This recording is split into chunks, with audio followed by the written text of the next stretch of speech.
Okay. Hey, Andrew, welcome to The Market is Open. Oh, hey, Josh, thanks for having me. So today we're going to be talking about SoftBank. You did a lot of research on SoftBank. We have a great video on our main channel, The Market is Open. So yeah, I just recently put out a video last week on SoftBank, and I was just sort of fixated on their founder, Masayoshi Son. He's been in the news a lot over the last month, and everyone has been criticizing him. But me personally, I never really knew what SoftBank did, and I'm reading article after article every day about how it's falling apart. They're just looking at their article right now from the New York Post, like, why are these Americans commenting on this Japanese company? But it says SoftBank CEO says unicorns fell into the valley of the coronavirus. They're mocking him. There was another quote where, I don't know, have you seen a lot of articles? Well, every time I see an article, it's something criticizing SoftBank, even videos, other videos on YouTube. Yeah, In the last few months, everyone is criticizing SoftBank. Everyone hates them right now. I've definitely seen a lot of things about the WeWork because they were a big shareholder of WeWork, and you know what happened to WeWork? The valuation crashed, and they were a big holder of it. So yeah, I've heard like, oh, SoftBank just burns money and wastes money. Yeah, we could look at that unicorn diagram that he had there. During his presentation, he shows some unicorns, and then he shows a valley of the coronavirus, and then he shows his unicorns falling in. And in case people don't know what a unicorn is, it's a private company, so not on the stock market, that's valued over 1 billion. And then he shows his unicorns flying out of the valley of the coronavirus. So I thought this was really funny, and I think it just shows, someone who's really enjoying life. He's just showing graphically a funny example of how his things are going to survive. And then the American media takes it so literally. They always just take things so literally. To me, this is just like either it's a cultural thing in Japan or Masayoshi is just a really funny guy. Like, what did you think? I guess it's also kind of making fun maybe of the, the crossing the chasm type thing. Like I don't know if it's like a Harvard Business Review article or something called Crossing the Chasm, where if you don't cross the chasm, in the early life of a company, then you sort of fail. And that you need to sort of work extra hard to do certain things to cross it. Reuters again, and I just don't think the American media is competent to be, calling out SoftBank. So Reuters just writes, SoftBank's son hopes winged unicorns can save crumbling tech empire. In what world is his empire crumbling? Like, what are these guys talking about? Like, it just kind of upsets me that you would write such a terrible headline that the Vision Fund is not even 10% of the company's assets, and somehow he is a crumbling tech empire. Like, what are you guys talking about? It's just so sloppy by the American media. Like, they have no idea what SoftBank is, and they're writing articles. Everyone's sort of ganging up right now on this company. So one of the reasons why he gets critiqued so much is WeWork. And SoftBank did an investor presentation on May 22nd showing sort of what they've lost on the investment and what they expect to lose. So the first is they invested 4.5 billion probably a year ago or 2 years ago, and they show it's down about 3.6 billion, and that worth is 823 million. Then they show they more recently put in another 1.5 billion, and it's dropped in value quite a lot. So in total, they show that their 6 billion of investment is now worth 1.5 billion. So that's kind of what they lost on WeWork in their company. And then one more thing is they invested from their company. In case anyone isn't sure, it's going to become a bit more clear in the end that SoftBank sort of has two vehicles. They have their main company and then their Vision Fund, which is sort of like a hedge fund where they run outside capital. So that will become more clear in a second. But in their Vision Fund, they invested another 4.2 billion, and they don't own 100% of the Vision Fund. They own about 50% of it. So they're down about 3.3 billion in that in 938. So in total, they're down 6 billion plus another 4 billion, which is 10 billion. In addition, they have 234 billion yen allowance, which works out, the yen, the conversion is about divided by 100. So that's about 2.3 billion of guarantees for loans. The 6 billion plus the 4 billion plus the 2 billion of loans. So a pretty massive loss on WeWork, but how much they've lost? So they've lost about 10 billion. Okay, so then the next thing we wanted to do, we went through the sheet. I sort of alluded to it quickly in my video. It's sort of how I used to prepare, the pieces. SoftBank used to be a telecommunications company. Now it's sort of a sum of 7 pieces. They have one more, which I'm not going to talk about here. It's sort of a distribution company that they're trying to sell called Brightstar. Its valuation, they bought it for about $1 billion. I'm going to assume that valuation is probably $1 billion or less than $1 billion. It doesn't really matter. So the 7 pieces that SoftBank has is, one, their telecommunications business, which is the third largest telecommunications business in Japan. And this value, based on the current price of SoftBank Telco at 1366 yen, and they own about 62% of the company. This value is about 35 billion because SoftBank has 62%, but they recently sold 3 billion of cash. So I'm counting those two together. And I've estimated the taxes based on, I assumed that they bought their shares at around 757.5. That was a calculation I worked out from the annual report. We're going to share this sheet on our Patreon, and you can see how I back solved to this number, 757.5. I based it off a prior sale, and that told me that after taxes, they have about 35 billion after tax if they were to sell this investment today. So that sounds pretty good.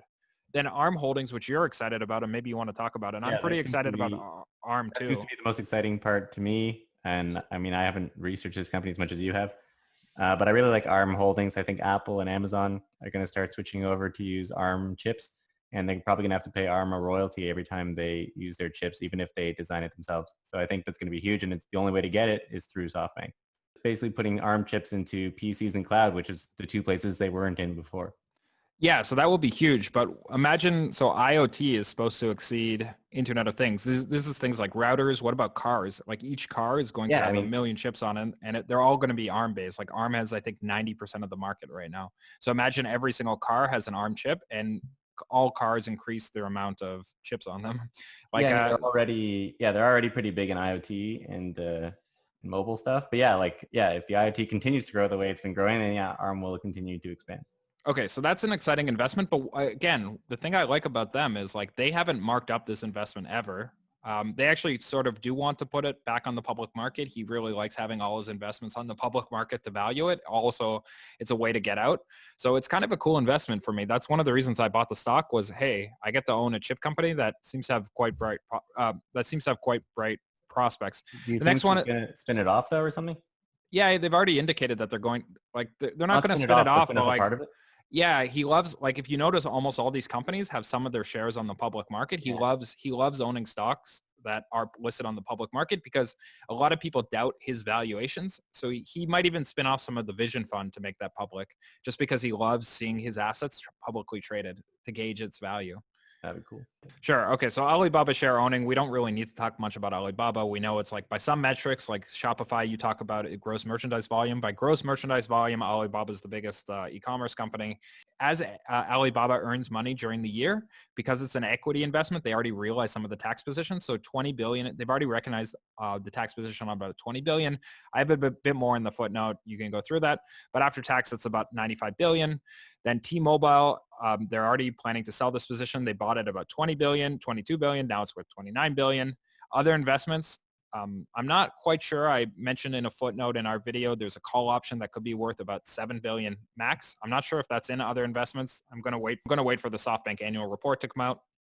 But anyways, after tax, I estimated that's about 7 billion.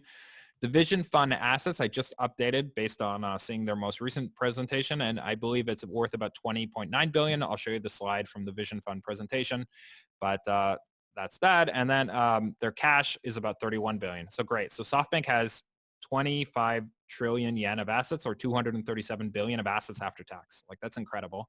Yeah, I really like the that startup division. It's very difficult to get these private companies that you have to be rich or you got to be some sort of corporation in order to invest in these types of companies. Yeah, and we've seen even with like companies like Uber and stuff that we don't like, if you came in the private market, you're making a big return. So yeah. I just don't see why that's going to change going forward, why he wouldn't make, like his idea of the Vision Fund is I invest in the late stage and then I get out soon after, sort of when they go public, and he invests in like cool companies. I just don't really see what all the fuss is about, that this suddenly he became, the world's worst investor, or suddenly this is too big a part of his company. Okay, so we did that. SoftBank has a lot of cash, 31 billion. Then when we look at their debt, so if you were to look at their debt, it's pretty scary at first. They have 122 billion, but if they spun off like 38% of their telecommunications company, so this telecommunication company has about 5 billion of that debt on its own.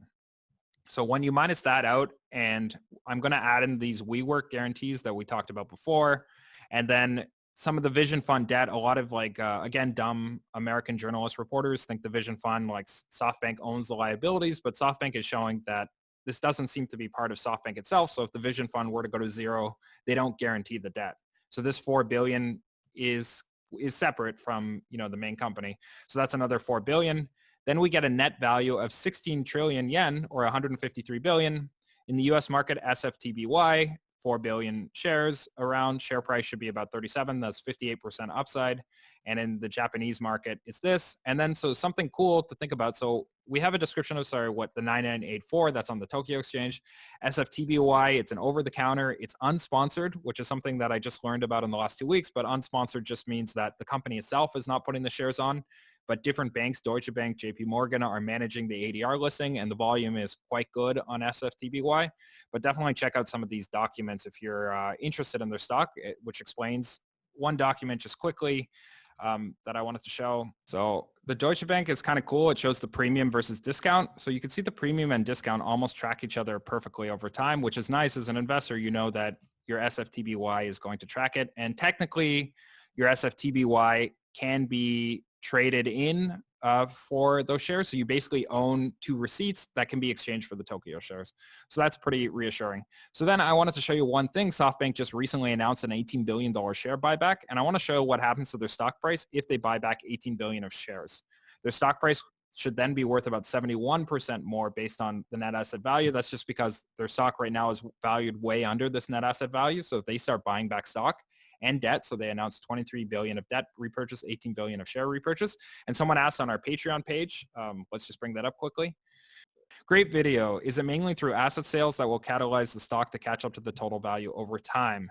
Oh, So I think one of the things is, yes, that will definitely help asset sales. 2 is just obviously SoftBank's Vision Fund doing a little better. That will help. And asset sales, share repurchases will definitely help. Sort of over time, maybe as the market understands SoftBank more. Like at first, when I looked at them, I thought this is such a complicated company, but it's actually quite a simple company. It's a company that has about 7 pieces. It's it's actually, and it gets simpler and simpler the more Masayoshi sort of IPOs and puts on the public market. So like if he puts ARM on the public market, like 10 or 20%, it actually gets much, much easier to value. If the Vision Fund goes on the public market, it gets much, much, less of a black box sort of thing, right? So it's, the more he puts on the public market, the more, so that's another way to realize the value is just list some of the shares on the public market, put 20% of ARM on the public market. That will give a lot of people confidence in ARM's value. Buying back stock will give a lot of people confidence in its value. Reducing SoftBank's debt, that will give people a lot of confidence. There are big activist shareholders in SoftBank right now. Elliott Management is pushing for a big share buyback. So all these things seem to be that SoftBank may go up a lot very quickly because it looks like they're being very aggressive in terms of their share buybacks. Yeah, so that's it. So normally, I guess we wouldn't really talk about a Japanese company, but I definitely found, this character to be quite interesting and the stock to be quite interesting. Let us know in the comments if you enjoyed our review of the stock, and please check out our other video. And give this video a like. Thanks for watching. And also this spreadsheet is going to be available on Patreon, right? Patreon.com/themarketisopen.